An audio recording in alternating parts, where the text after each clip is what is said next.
Hello and welcome to a very special edition of Back Chat from the Ark at Headingley. Normally we have three journalists talking absolute rubbish about the game of rugby league, but this week, as a nod to State of Origin, we've got three legends of the game talking absolute rubbish about rugby league instead. A very big welcome to a familiar face, Garry Schofield. Also today, we're very lucky to be joined by Lee Crooks, and making up a very handy front row pairing, Adrian Morley is with us as well. Hello to all of you. We're going to be talking a little bit about what's been happening in Super League later on, but all three of you, great careers in this country, but all three of you great careers in Australia as well. Garry, with you first of all, what took you, Balmain you went to, didn't you, in the mid-80s, what took you down under? Well, it was the chief executive, Keith Barnes, and Dave Topless, who was at Hull. He approached Topless if I'd be interested in going to Balmain because I had a good 84 tour, and that's how it really started. But I was pretty lucky because to go to Balmain because we had Peter Sterling and Hull that time, and Parramatta wanted me to go to there. But what they wanted me to do was to go play in their reserve grade. And I said, not a chance. I'm too good a player to be playing reserve grade and learning the game of rugby league. So I said to Dave Topless, for Keith Barnes to give me a call. He gave me a call, and the deal was done. And boy, oh boy, was it a great trip for me, and the experience what I learned. Because you'd have been understudy to Brett Kenny if you'd gone to Parramatta, wouldn't you? Well, Brett Kenny, Mick Cronin, Steve Ella. As a 19-year-old, it would have been pretty hard, but also as well, the recommendation came from Frank Stanton, who saw me play against the Aussies the year before when we was on tour in '84. So who better to be coached by than Frank Stanton, and the team what they had: Wayne Pearce, Paul Sirenen, Benny Elias, Gary Jack, Steve Roach. Quality players. But the great thing for me was, Dave, the way I played the game. Frank Stanton was sensational for me because he just said, listen, Scully, you're here to score us tries, just get into position for defensively when you can get there, and that's your role. You've got a free role. Great for me for Frank Stanton. So you were Balmain a couple of years and then Wests later on. You were the other way around, weren't you? You had 2 or 3 years at Wests and then went to Balmain, and I think you were named in the Wests team of the 80s, weren't you, as well? Yeah, it's similar to me and Garry was at Hull at the same time. I got a phone call from Paul Harrison, actually, who used to be the sports correspondent for The Sun. Oh, yeah. And he asked me, would I fancy going over to Australia to play for Western Suburbs, and not really knowing a lot about the Australian game at that time, I went, yeah, not a problem. Obviously still only 21, married with a young family.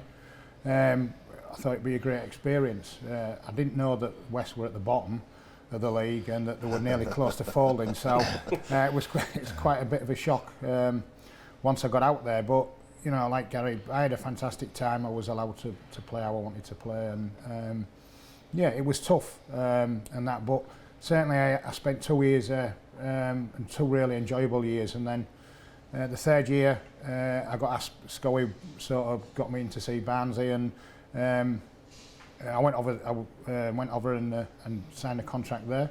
The unfortunate thing about that was at the same time that Hull wanted to loosen both us, me and Garry, off because of the financial implications at the club.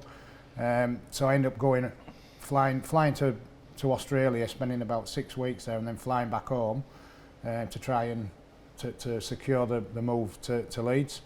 And then flying back again and then getting injured, so I missed the National Panasonic Cup final, so it was a little bit disappointing period there.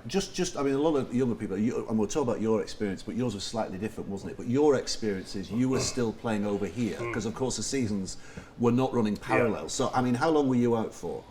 We went end of our season. It depends how successful you are, Dave. So the whole side we'd be looking to go in May. But then what the clubs allowed us to do over here was, the further we got in the Premiership over in Australia, we could stay there. So really, it was about until the end of September when we got back here. So realistically, once we stopped playing over there, we was on the first flight home, straight back into training for our clubs, and playing the weekend after. You're 12 months, full time. It was, yeah, and to be fair, it's at the time you think nothing of it, and then, but when you look back, certainly from my perspective, it had a massive impact on my performances after the second year. In detrimental. Detrimental to what we're trying to do. To go back to back for 3 years on the trot. And we were playing 40 odd games a season over here. So the first year, 85 was the first year I went out there. So, and we got to the Challenge Cup final when we played Wigan. So it was sort of May time when we flew out. The second year wasn't so bad, but it was a bit earlier than that. Unlike Garry, I didn't get a chance to stay out that long, so we were at West. I was straight back at the end of August, so there were no playoffs for us. But no, it was a fantastic period, certainly in my career, and being enrolled into the team of the 80s, you know, after playing on probably, I don't know, 25, 26 games for Western Suburbs, was a great honour. Yeah, yeah. So you had it easy. I had it easy, yeah. So I mean, how did you're obviously Sydney Roosters. Yeah. You had a career over here, and then but by your stage, of course, the seasons were parallel. So it was either playing over here or playing over there. So what took you to the Roosters? Well, I played a test match in Brisbane in '99. We toured with Great Britain. We got well beat off the Aussies, which is not a surprise, but I played quite well. And the great Arthur Beatson come up to me along with Nick Politis, who's the owner of the Roosters, and the players bar. They said, "We'd like you to come out and play for the Roosters." But I didn't think too much of it at the time. But about 2 months later, that's when Graham Murray, who'd coached me at Leeds for a couple of years, he got the job there at the Roosters. That's when all the pieces of the jigsaw started fitting together. But it was a big move. You know, even when I was at Leeds, I didn't want to move from Salford. I used to travel every day, so it's one thing moving to Leeds, it's another to move to the other side of the world. I was only 23-year-old, but I thought, you know, if I don't take this opportunity now, it might not come round again. So I took it and I went, and didn't regret any 1 minute of going down under it. It took me a bit of a while to adjust. The first year was not as well as I would have liked. It wasn't a total write-off. There was a few games I was really pleased with, but as a whole, I just wasn't as consistent as I should have been. But then the second year, I got used to living away from home, that kind of thing. It went really well, and that's when we actually won the Premiership, and spent 6 years down under it. It was fantastic. Yeah, and you were a trailblazer in your generation, weren't you? Because I mean, these guys had each other. They had the likes of Ellery Hanley, Joe Lydon, Sean Edwards, Andy Gregory. All the British stars went across to Australia, but you were just about the only one. As you've mentioned, since '96, when the season started running concurrent, there was no British players over there. You did get more money in the UK at that time, and I remember before I left, I got a couple of offers actually to stay in the UK, and there were more than we were getting to go to Australia. So I didn't go for the money. I was going for the challenge really, and it was big news, because as you say, when these guys were playing, there was probably, I don't know, 12, 15 British players who used to go out every off season, but I was on my own there, and they did make quite a big deal of it. But I know what the press were doing. They were trying to build me up. I hope I didn't do very well, and then they could shoot me down. But I remember when I got there, it was 6:30 in the morning. There was 3 camera crews waiting at the airport. They all come running over. Will you do an interview? Yeah. And then first week I was there, probably did about 20 interviews over the phone and in person. And I just felt the pressure mounting then, thinking, right, I'm going to have to perform here. And as I say, it wasn't a great year, but there was a few games I was really pleased with. Broke my arm halfway through the first year, which didn't help. A couple of suspensions, believe it or not. And but the second year, and Graham Murray got sacked as well at the end of my first year, so I didn't know where I stood. But then I thought, no, I'll stick it out. And second year went really well, and So you're revered. I mean, spare your blushes, but you're still revered as in Sydney and Australia generally. You were top try scorer in your second year. I think you're in the West Tigers Hall of Fame. Balmain's Hall of Fame. Yeah. And you're in the team of the 80s. And a lot of English players, not a lot of, but quite a few English players have made their mark. Did you feel a lot of pressure when you went out there that you were a target because you were English? Without a doubt, and as Adrian mentioned there as well, and the media coverage, what it gets there, and the scrutiny is on you. And I say I wasn't the forward, I wasn't one of the tough guys like these two guys. When I say that the mark of what he put down, quite clearly, because the pressure was more on him, because they made him the captain. He was the man who was going to take Western Suburbs forward. He was a creator, he was a goal kicker, he was a tactical kicker, he was the enforcer. But from my point of view, it was simple. Well, this young English kid is here to score tries, and I made an impression straight away. But the reason I made that impression, Dave, was simple. The players took to me straight away. A couple of their senior players got dropped for an Englishman, which you think to yourself, it doesn't go down very well, because we all know the rivalry there. But they took to me straight away in that dressing room. I got into the Australian lifestyle as soon as possible. What does that involve? Well, a few schooners here, there, and there, what have you. But got into the Australian lifestyle straight away, fitted into that team. ethic what they had there, and Frank just let me play our play. Yeah. I had that roaming role where realistic I was there to score tries, and under Frank Stanley for 2 years went very, very well. There's a famous photograph, isn't there, of all the English players out there at the time? Is it at Sydney Harbour? Harbour Bridge. At the Harbour Bridge. Yeah. So how much camaraderie was there amongst all the English players out there at that time? Yeah, I think we used to. The challenge was, I think, for all of us, was to make was the same challenge, which is to make an impact on the competition. And I think, to be fair, we did. I don't think there's any of the English players at the time didn't make an impact at some stage. I think that the second year I was there, I think Des Drummond was there and Derek Fox as well. And I can't remember. Balmain, there was only you at Balmain, no one. Tony Myler came. Tony Myler come out, yeah. Tony Myler come out, yeah. So, and we'd all played for Great Britain, so we used to get on that way. So it was a lot more comfortable because you had people to go out, go around each other's house, barbecues and all that sort of things that you do. It must have been difficult for Moz to be on his own and that, because it is a daunting place, to be fair, and it's a massive place, and the challenge is there for you, and like I said, I think all of us at some stage put a marker down to say that we're here for a reason, and that's to try and make sure that we play well.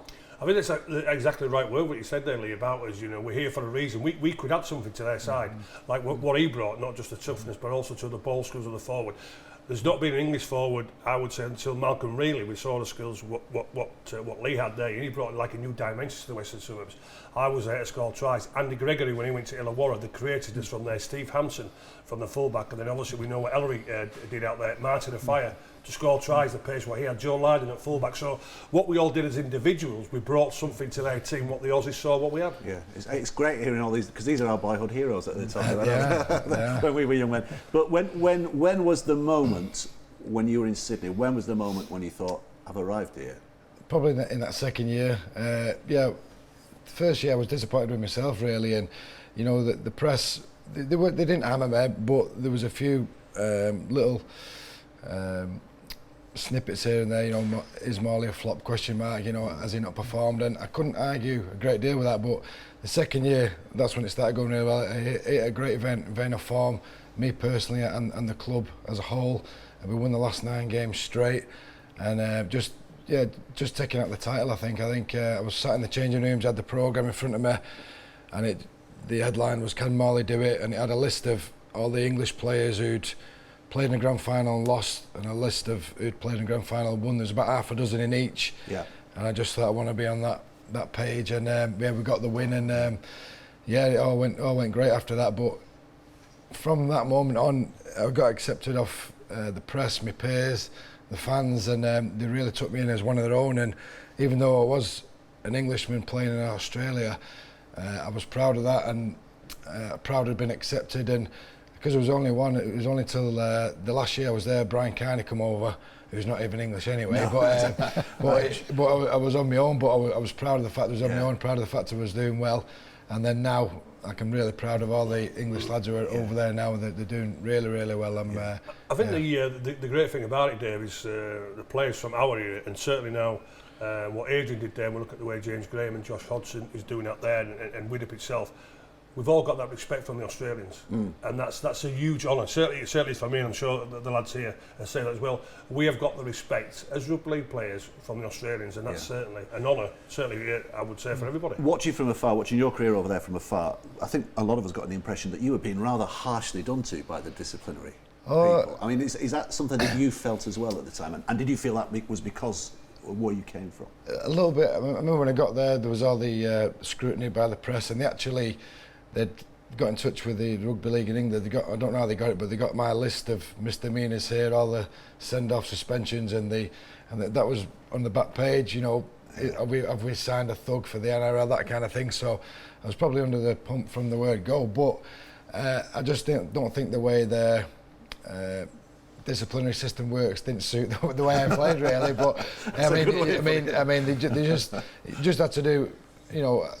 innocuous high tackle and I'd get 3 games just because of the way the point system, the loading, and if you've done the similar offence and that kind of thing. It was disappointing, but it was just something that you had to abide by. But Ricky Stewart was fantastic. He said, I don't want to change the way you play the game. You know, the way you play the game is your strength and the team love it. Don't change it. So I went as if the coach was having a go every time I got suspended. In fact, he got reprimanded once. I got suspended for 3 weeks, and he said, "Oh, that's great. When he comes back, he'll be fresh as a daisy." So I said, "You can't condone your player getting suspended." But yeah, because I wasn't getting, it from both sides, it wasn't too bad. Are you a little envious that? I mean, going back, would you like to have gone hook, line and sinker to Australia? I would have loved to, yeah. I mean, certainly that's one of the biggest things. You know, you look back now, and obviously Mozza was the first one to go over there. You've got, the Burgess brothers and James Graham that have gone over there and made huge successes of the careers. It's one of the things that I really wanted to do. Unfortunately, the position we were in a playing point of view was it was never going to happen. So, but it's interesting with the disciplinary, because I think I got sent off 3 times over there in 2 years, and the first time I went over, I got away with a misdemeanor, and I went in and it was like being on trial for murder. Yeah. You've got like a proper judge in there, and have you done this? And I went in, and I ended up pleading not guilty and got away with it. And he just turned around and said to me, "I just don't want to see you in here again." And 2 weeks later, I was there. So it was quite ironic. And then I think, what's the lad, the commentator, Mossip on Rex Mossip, yeah, he had a bit of pop at me. I think we were playing on I think it was Channel 9 at the time, and I can remember him having a pop at me about being a thug and all that sort of stuff. But it was that type of environment that everybody wants. There were some of their younger players coming through, and everybody wanted to have a pop at you. So and to be fair, from my point of view, all I said is, I'm allowed to defend me, son. And ultimately, that's all I did. Yeah. So it's interesting for me, because women being a ball playing front rower, the biggest thing for me was people just used to come flying out the line at you, and that. So if I said to one of the lads at West, I said, just keep run off my shoulder. And I said, every time that stupid bleeder comes flying out of his line, I'll give it the ball, and that's all we did. Yeah. And that's just the simplicity of that, and they just couldn't cotton on to what they were doing. So the interesting thing was when I went to Balmain. Was it Bill Anderson, was it? Yeah. Who was a TV commentator. It was a TV commentator at the time, coaching, which I found quite unusual, to be honest. And he said to me, "I don't want you to pass the ball as much." And I went, "Well, what do you mean?" So he said, "Well, I just don't want you to pass the ball as much." I said, "Well, you brought me over here because I'm a ball playing front rower." Yeah. I said, "You don't want me to pass the ball, and yet you're trying to teach Wayne Pearce to pass the ball. And he can't pass the ball." So I said, "You just need to have a little think about what you're doing." So I had a bit of a strop on for a couple of weeks there as well, so which was interesting. Excellent. Lots more to come on this Back Chat special this Thursday evening from the Arc at Headingley. We're joined by Garry Schofield, Adrian Morley and Lee Crooks, and we'll see you for part 2 in just a moment's time.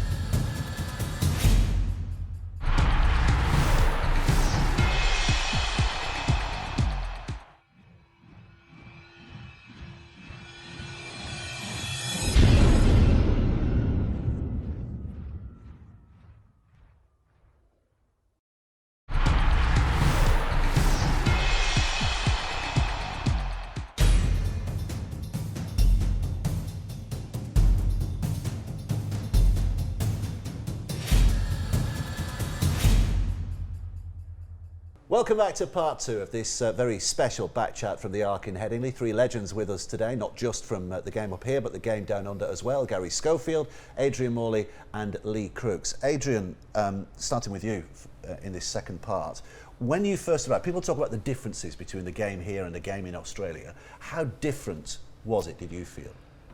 Well, it's the main sport over there in Australia, so all the kids play rugby league, and if you're no good at rugby league, then you try other sports. So I just find they get the better quality of athlete coming through. So the difference between the two competitions, you know, we struggled to get players playing the sport over in the UK, but in Australia that's not the case. I'd probably say when I was playing in England with Leeds, when we played against Wigan, Bradford or Saints, it was a full-on game, you know. But when there was a bit of a tier, then the middle group of teams and the bottom group of teams. The bottom group of teams, you could beat them without really getting out of second gear. In the middle, it was always a bit of a struggle, but you'd more often than not win. Over there is no tiers, in my opinion. Any team can beat any other team on the day. I think there's a bit more strength in depth over there. In England, we probably had 17, 18 players who were genuine first-team players, and then there was 5 or 6 squad players who, if there was injuries or suspensions, they'd come in. But over there's probably 25 genuine first-team players at each team. So whoever they put in are going to do a job, and that's why it's so close and intense. But I just remember trying to get used to the week-to-week intensity of playing. It's full on every week, you know, home or away, whoever you play. It was tough going, but I got to really enjoy the intensity. You know, there's no respites, there's no weeks off, there's no easy games. But the more you play, the more you get used to it, and the more you entertain it and enjoy it. Yeah. And from your two's point of view, I mean, you went over there when the Aussies were in their absolute prime, the unbeatables that came over here, of course, and the Wally Lewises, the Brett Kennys, the Peter Sterlings, the G Mileses. Did you find something similar? Did you find out, wow, this is very different? Well, the big difference I found was just a little thing, certainly going to training. Like, when you got there, you got all this gear, you know, all the training gear there and whatever, and you had to wear the specific training gear there at certain training sessions. So on a Tuesday night with the black one, then the Thursday night with the yellow one, all this. So that little thing there, and also as well. Why was that? Well, it's just being professional, discipline. Right. You know, discipline and respect, and that's what they did. So the little things that they put right. You had to be at training, say for instance, we at Balmain. You know, and by the way, Dave, we want full time. You know, like this myth that the Kangaroos who came over were full time professionals. No, there wasn't. We only trained Tuesday, Thursday and Saturdays, and you know, if you wanted to do the gym session, well, Wayne Pearce was full time because he was literally nuts for the training point of view. But it was just the little things what you did from the training gear point of view, and then you was at training. Then you had to be 15 minutes before the training started. You just couldn't turn up 2 minutes before, then all of a sudden shoot out. And then every training session, it was literally all game related. And you couldn't walk when you were doing some sort of drills or doing some sort of exercise. You couldn't walk there. You had to jog and run. So for the full 80 minutes, it was all game related, and that's really the biggest thing that I found out when I went over there. Yeah. Everything is done as though you're ready to play. And was every game tougher? Did you find every game tougher over there than you would have done over here? I think it was more competitive, without a doubt. Yeah. So you know, obviously going out in '85, so Hull were the most, you know, probably the dominant side in the competition at that particular time. Like Mozza said, you know, when I was at Hull, we'd have the odd really tough game, and then we'd have some reasonably average games, and then every now and again somebody might spring up that might put us under the pump a little bit. But you know, it wasn't a week-to-week thing, whereas out there every week was a tough game. Yeah.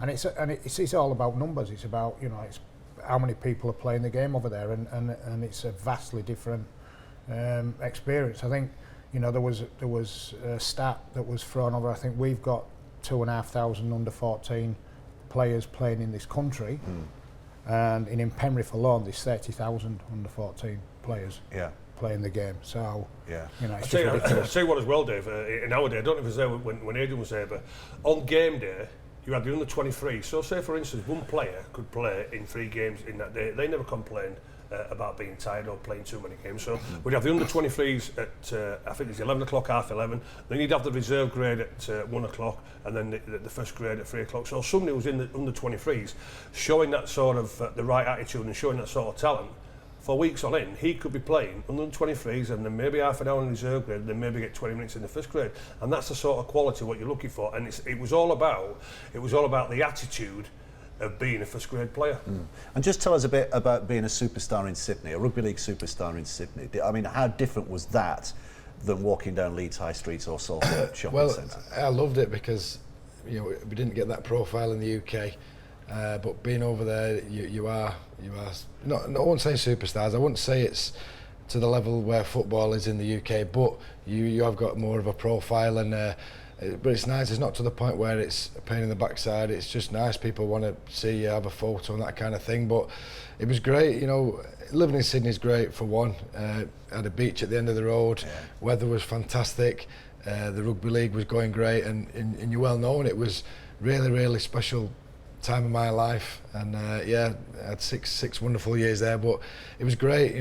When people ask me about it, I get a daft smile on my face like I have now, and just recalling all the great memories. So people not surprised that you came back, but I don't think people would have been surprised had you stayed. I mean, how big was the temptation to actually stay there? Yeah, well, the time I did sign back in the UK, I was speaking to the Roosters about extending for maybe a year or maybe 2 years. I was very, very happy there, very settled. I was a house owner. I thought I was probably going to finish up playing there and then maybe stay there, but it was the impending birth of our first child. My girlfriend, who's now my wife, was expecting, and we just thought it'd be good to have all the grandparents around and family to give us a bit of a hand. So that was my reasoning for coming back. And again, I thought I'd play for a few years, then go back to Australia. But then career just seemed to go on. And 38 I was when I retired. So that's why I was still here. But we have spoke about maybe going back in a couple of years. I'm quite happy doing this role at Salford. I'll do this, get a bit of experience, and then maybe even look to go back. But it was great. It really was it was a burden coming back actually. Yeah. The birth, that was fantastic. Seeing the family game was great, but I do really miss living in Australia. Yeah. And why not? Just talking about Origin, because we've had our first Origin this week, and we've got 2 more coming up on Premier Sports in the next month or so. When you two were over, it was just bursting through, wasn't it? It was just beginning to happen. It was the early 80s when it was born. I mean, what are your experiences and memories of Origin? Well, at Balmain, and Lee will tell you this, we had at the back of the stand, we had a well, it was called Wimpy's Well, where after training we'd go in there, he'd make the hot dogs, he'd make the hamburgers for us, and we'd have a couple of beers. And the first time I'd seen State of Origin, it was in there. And after 10 minutes, I'm just literally shaking my head. Countrymen, the same Australians, New South Wales and Queens, just literally knocking the hell out of each other. And I thought, this isn't right, surely. And Frank Stanton just said to me, Dave, would you like to play in this game, lad? In his silly Yorkshire accent coming from Australia. I says, a bit too tough for me, Frank, a bit too tough. He says, it gets even worse, lad, it gets even worse. And when I saw it for the full, I just thought, this is ridiculous, this is mad. Yeah. But when you see the concept of it, and we all know how big it is now, it's great. It's absolutely great, because quite simply, the respect what they have for each other, the quality what it brings, they're all fighting for an international jersey, and that's what it is in the end. Allegedly fighting for an international jersey. I think they put Origin a bit high in that. What are your earliest memories of Origin? First one is, I think, was 1982. I went over with the Great Britain Colts on the 19s team, and we played a curtain raiser. We played the Australian schoolboys, a curtain raiser to an Origin game, which were like Garry says, just absolutely phenomenal. The way that the players went at each other, and it was really interesting, because 2 years later I was well, not 2 years later, sorry, 2 months later, I was playing in a test match against some of them. So it was very, very interesting, for want of a better word. I think that to see how the physical attributes of all of the players even then was absolutely phenomenal. And I think that when I made my debut for Great Britain at Bulfrey Park in '82, we thought we were definitely in with a chance of winning the game, and they just blew us off the park. And that was just an experience that you'll never forget. Yeah. when you were there was even talk of you playing in Origin, wasn't there? And people over here were getting panicky, thinking, "Oh, he's not going to be playing for Great Britain." Yeah. How close do you think you got to? Well, I was dead keen. There's 3 ways you can qualify to play State of Origin: being born in Australia, having Australian parents, or being a resident.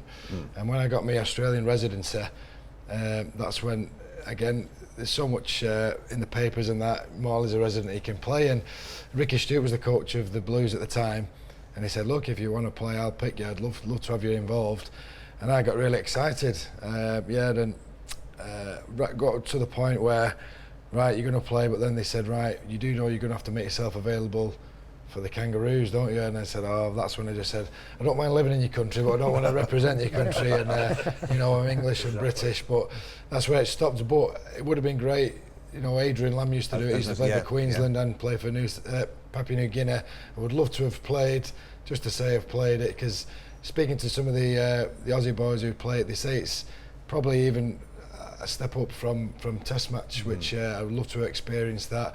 Used to love watching as a kid, and my dad used to bring home the old VHS tapes, and we used to all get round and used to love the fighting, and they used to let a bit more go in and that, didn't they? But as someone who don't mind the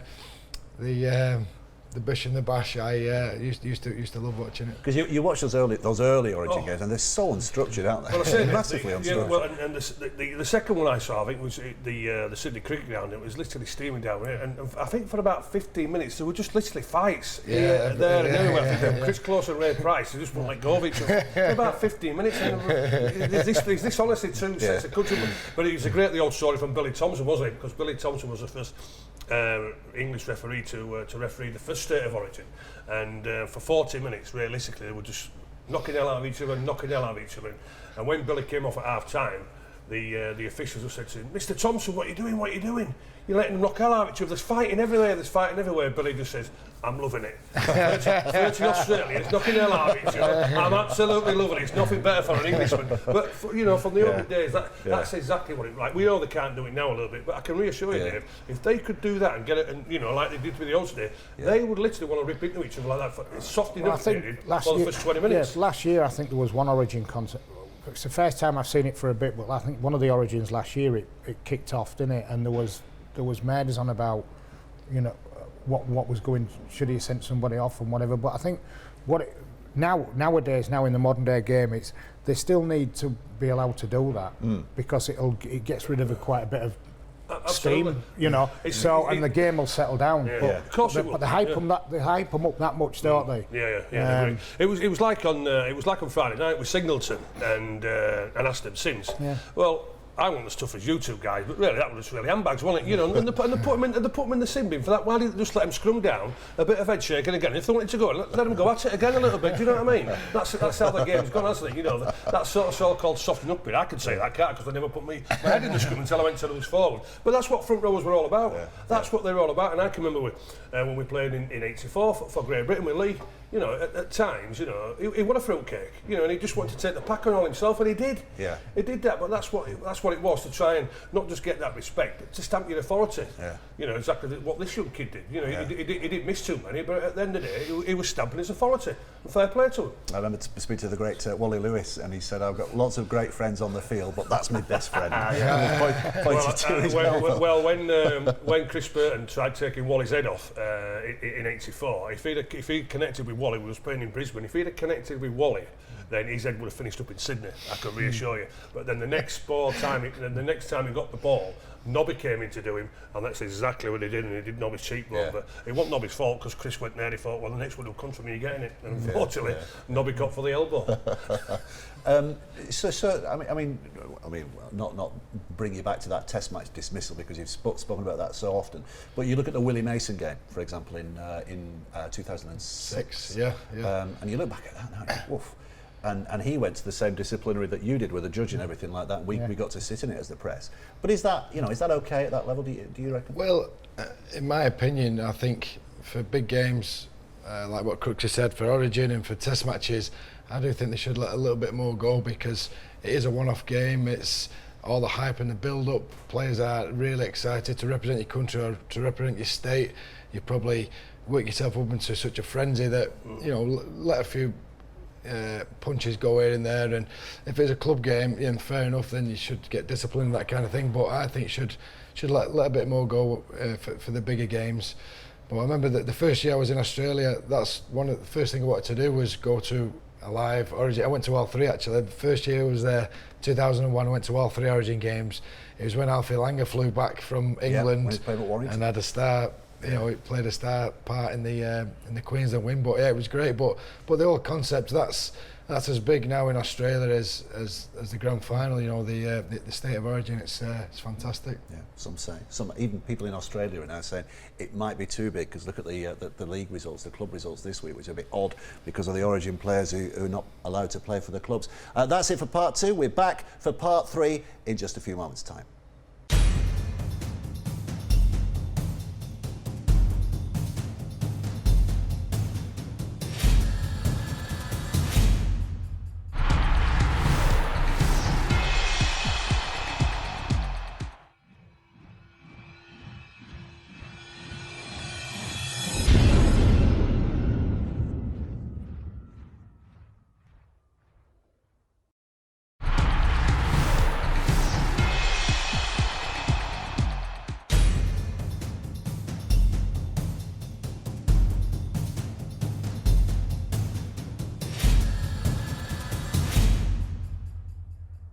Well, welcome to the final part of Backchat from the Arc in Headingley. To remind you, 3 legends of the game, both here and down under, with us, Garry Schofield, Adrian Morley and Lee Crooks.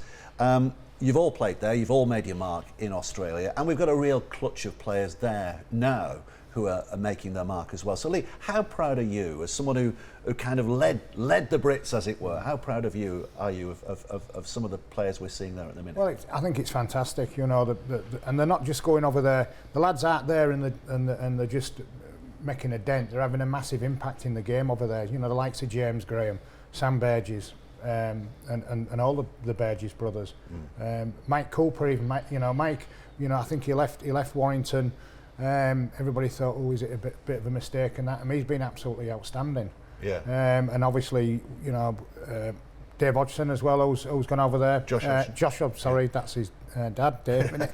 Josh Hodgson, he's gone over there. He's made people question whether what they're doing signing him. He's had a massive impact out there. So, yeah, I think that not only for them personally, but I think for the British game, I think that the more English players that we get playing in that sort of competition, the better it's going to be for the international competition.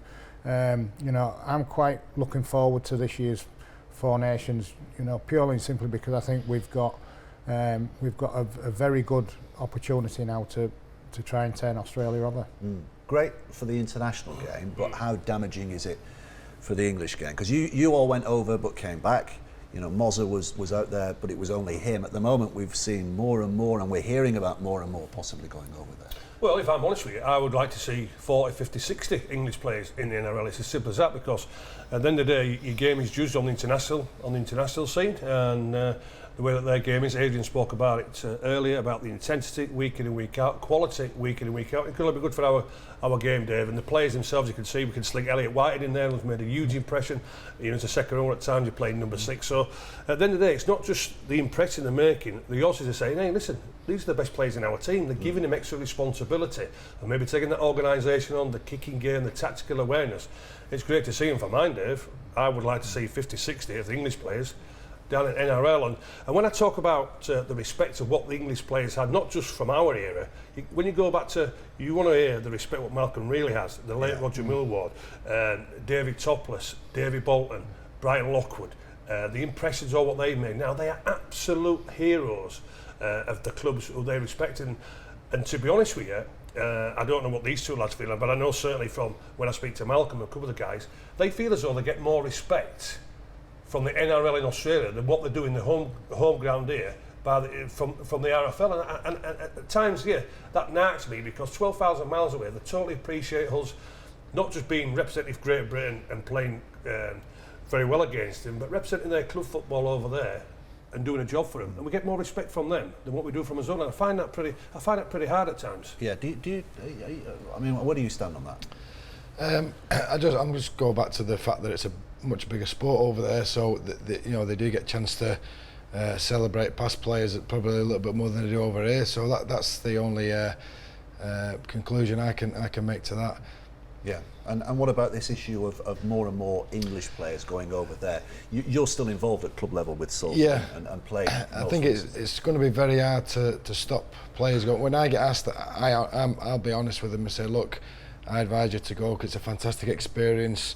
It's, you know, the rugby league's great and the lifestyle's great, but such a big draw, and now they've increased their salary cap and the pound's not doing well against the dollar.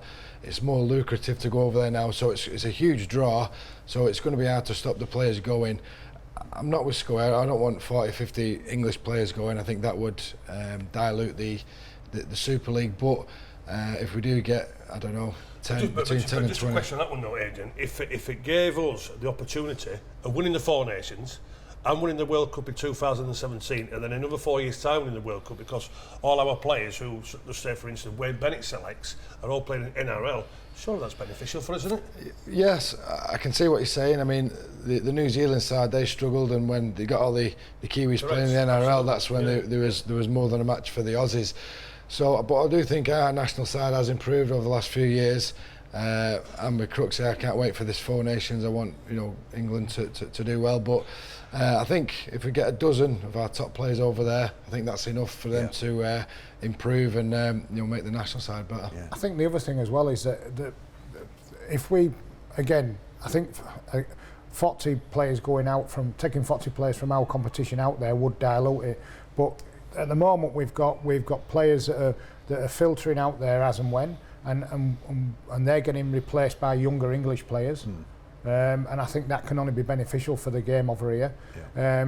Again, it is about strength in numbers, and I still don't think that we have got the strength in depth at present to have a massive, you know, exit of players. But the younger players, we've got some tremendous young players coming through the game at the moment, and I think that the more that we can encourage them to have opportunities and the right opportunities, and I think Leeds are probably at the moment struggling with having to put too many young kids in at any one time. I think and that's about strength in depth and losing senior players. But if we can get them in the right environment and the young players in the right environment and get the right opportunities for them, then that's going to benefit the game over here as well. Surely as well then, Lee, and I'm sure Adrian, you know, may agree with this, if they're playing intense rugby league week in and week out and handling that pressure, and that's what they get in the NRL. You know, we got it ourselves back in our day. You know, back in there, you had to perform week in and week out, because if you didn't, you was going to get dropped to reserve grade. That's how it worked out there, wasn't it?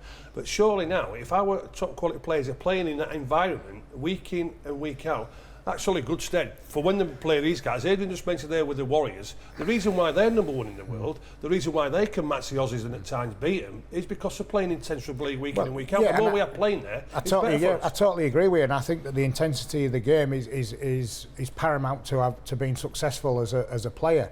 But again, you know, I think that there's a theme going around at the moment that this year's competition isn't as strong because of the players. The quality's not there in regards to playing personnel, and that's because that's Super League over here. That's purely and simply because we've had some players that have gone out there, but ultimately we've got we've got probably more young players coming into the system at the moment, and I think that the more experience they get, the stronger the competition will become if they're allowed to develop.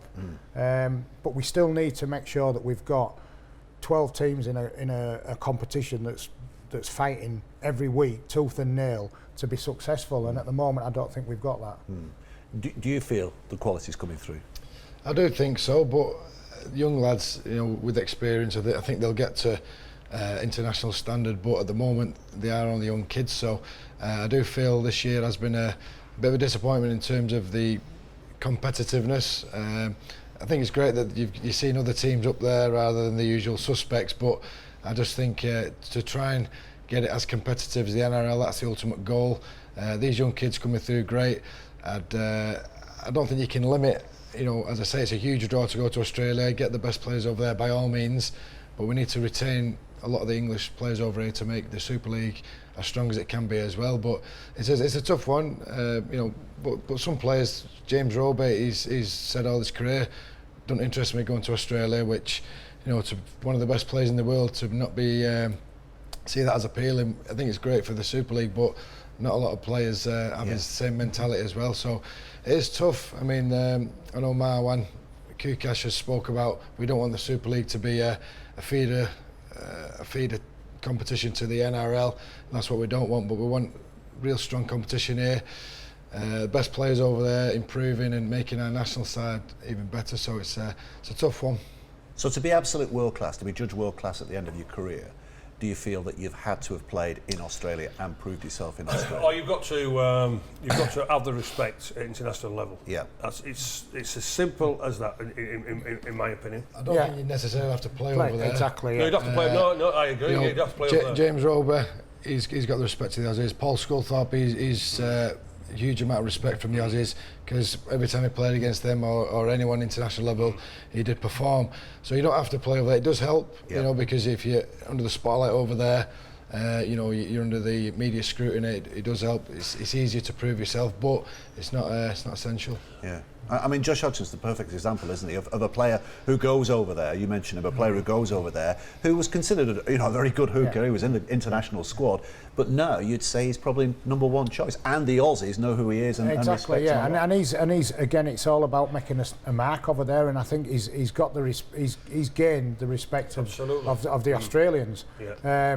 As James Graham when he went over there, and as Mike Cooper. You know, Mike Cooper's gone over there and come straight under the radar. I'm not doing him a disservice by saying he was probably a fringe player at Warrington, you know, come off the bench. And when he went out, I thought, what a great experience that's going to be for him. I hope he does well.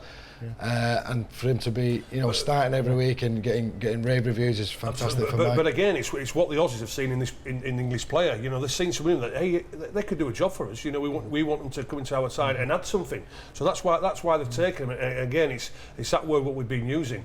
You know, all show. It's quite simple, respect, and that's what these guys have got. You know, Ian Widdop, you know, playing there at St George, because I don't think in the history of the NRL, how many, you know, there's a couple of guys there being captains of the NRL clubs. James Graham's the captain there, Widdop's the captain at St George there, Josh Hodgson used to say, you know, Sticky won't pick him as captain there next year. So yeah, it's a great honour for them there. And again, it's that word, Dave, respect, what they have got for the English guys. And I say, for me, the more English players we get out there taking on that responsibility, handling the pressure, playing against the best week in and week out, it's all great for our international. And there's no more proud English guys here who put the international jersey on. I get goosebumps talking about it, not just for England, but we're talking about Great Britain. And when you've been out on the tour, because we've had far too many dark days about that. If we get the selection policy right, if we can get the half-back selected from a point of view, we don't play the ball in robotic rugby league, what we saw in that test match around about 4 weeks ago. Yeah. If Wayne Bennett comes up with a game plan where allowed our guys to express themselves a little bit, have more input from the likes of Josh Hodgson, James Graham, how we want to play with the ball, tell you what, we could cause some serious problems in the Four Nations in the World Cup. Yeah, you optimistic? Yeah, really am. I think the last couple of years they've been building. England have been unlucky. They've been very close. They've been competing well. But I just think this year on home soil, it could be an English win. It's almost going to be disappointing if we don't win it this year, isn't it? Well, I think so. Yeah. I think there's that air of confidence around the place, and you know, watching how the English players have played over in Australia and how some of our top players are playing over here at the moment. You know, you put them all together, and I think we can be fairly confident that we're going to give Australia a run for the money. And certainly, I want that impressed them. You know, I watched the Test match against Australia and New Zealand the other week, and it really didn't excite me at all, to be fair. And I think you know, if we can play the right type of football, then I think we can really. Yeah. I'll tell you what we do. We bring back the biff a little bit, let the forwards rip in, cause a few scuffles in the scrums, exactly like you two guys did, and let the backs, like myself, chip over the top of the second and third tackle, go for interceptions. The Australians won't know what's going on.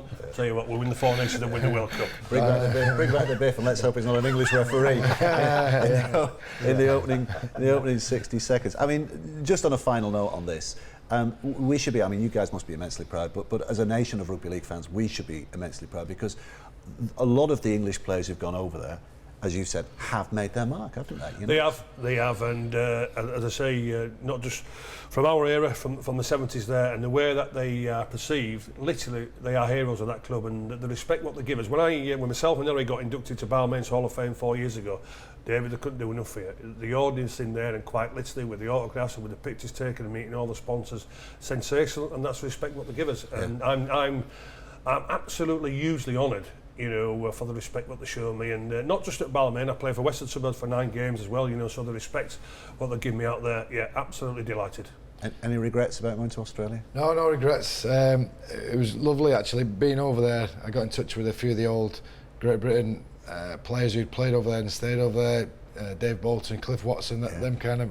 We used to meet up every couple of months, and I used to love sitting in their company, listening to all the stories about the past and that. And it's great. In fact, they have a reunion the day before the grand final. They have a reunion every year where all the ex-Kangaroos get together, all the ex-British Lions who are still living over there, all the ex-Kiwis, and it's fantastic. All get in a room together, all have a few beers and talk about the old days. Well, again, Adrian, you see, and I talk about our heritage, you know, a hell of a lot of it, because I feel as though, and I'm very, very, very passionate about this. And I said about Mick Sullivan a few weeks ago when Mick passed away, and we know with Roger just recently, is that we don't have that over here. You know, we just don't have that. And if you don't celebrate your history of what we've got, okay, they do it in bits and bats and whatever, but they don't do it properly. You know, and without your history, you haven't got nothing. And there's no better, Dave, I can reassure you, there's no better when the lads get together, a few beers, enjoying the camaraderie, enjoying which Aussie they knocked about, which Aussie knocked them about, and all this stuff. There's nothing better, is there? Well, it's absolutely brilliant. We're going to have to leave it there. We could go on for another 2 hours, but as ever, Garry Schofield has the final word. Thank you very much indeed. Just a chance to remind you of what's coming up on this very channel as far as the NRL, and if you've not seen them before, I'm sure you have, but if you've not seen them before, a chance to see some of those British players down under. What better way to start than Friday? The Raiders, Canberra Raiders, a couple of great Brits there against the Manly Seagulls. That's a 10:50 kick-off live on Premier Sports. And then a cluster of games on Saturday and Sunday. On Saturday, Warriors against the Broncos kicks us off at 6 a.m. Cowboys against the Knights at 8:30. And the Storm against the Panthers from Amy Park at 10:30. Then on Sunday, the Roosters against the Tigers, the Rabbitohs against the Titans. That's a 7 o'clock and then a 9:30 kick-off. And then it says here 10 o'clock live, Bulldogs against the Sharks. I think it might be a little bit later than that. But 3 great games to look forward to. As ever, you can check out all the details on www.premiersports. Don't forget the final S.tv, www.premiersports.tv, all the details. And also, you'll have enjoyed Origin this week. Well, 2 more Origins to come. Game 2 is on June 22nd. Queensland against New South Wales at Suncorp is the next one, 11 a.m. live on June 22nd. And then Game 3 is on Wednesday, July 13th, and that's at the ANZ Stadium, 11 a.m. live.